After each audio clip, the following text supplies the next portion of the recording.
Welcome to Rocksteady Studios and episode 2 of Arkham Insider. Last time we flirted with the all-new feature, Dual Play. But this time we're going to take you on a Dual Play buffet. And for dessert, we're taking video questions from an Arkham superfan.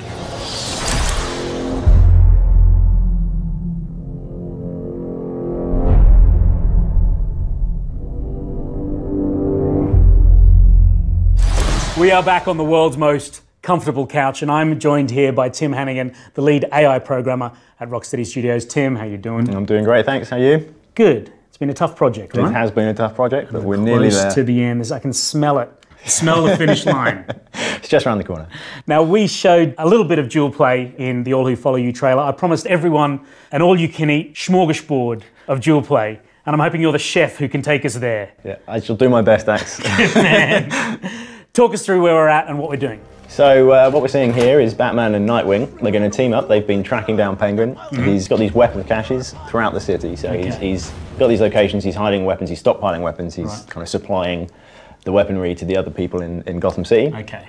And you and Nightwing have teamed up to try and track him down. So you as Batman are going to try and infiltrate and join up with Nightwing inside the cache to take out the enemy. And we make a classic Batman entry straight through the ceiling and then seamlessly straight into combat. As always, straight into combat. So obviously the big goal with our combat system is always to go straight into combat and to be seamless once you're there. And then talk us through what happens from here in the context of Dual Play. So from here, you're both fighting at the same time. The AI is taking control of the character you are not controlling. Cool. At any point, as Batman, for example, you can switch to Nightwing, and the AI will switch to take control of the other character.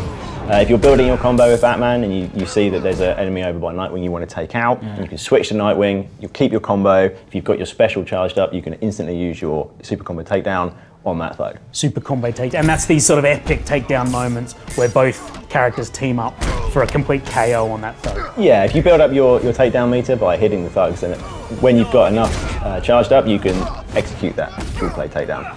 And then what about other features that we've seen previously in free flow combat? We've got weapons that you can pick up off the ground, we've got double and triple takedowns. So Dual Play sort of sits on top of all those pre-existing systems. Yeah, well, all those systems integrate together, yeah. So there's no separate system involved. It's all kind of trying to flow together seamlessly is always the goal with free flow combat. Now you've been at Rocksteady from day one, so the combat that everyone saw in Batman Arkham Asylum, this came out of your brainium.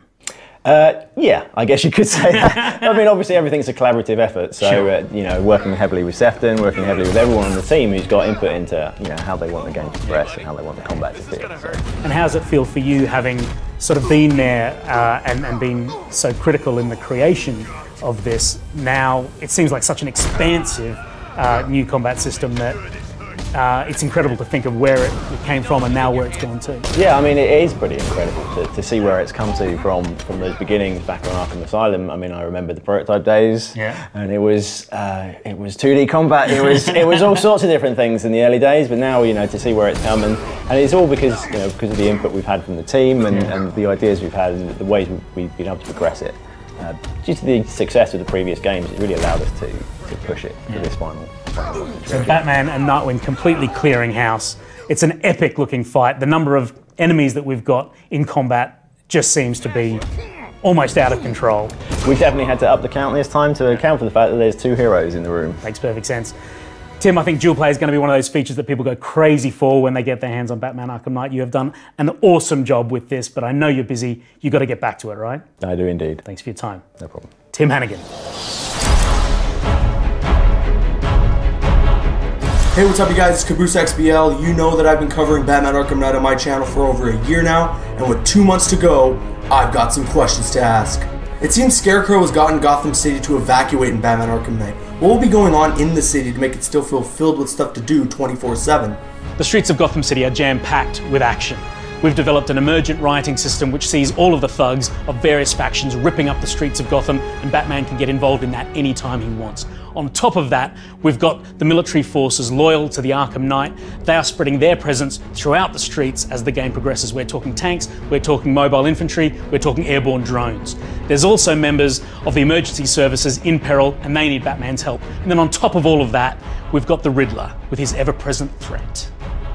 We all know the Joker is dead, but in the Arkham Knight prequel comics, it seems that he's left a permanent scar on Batman. Will we see elements of that within the Batman Arkham Knight story?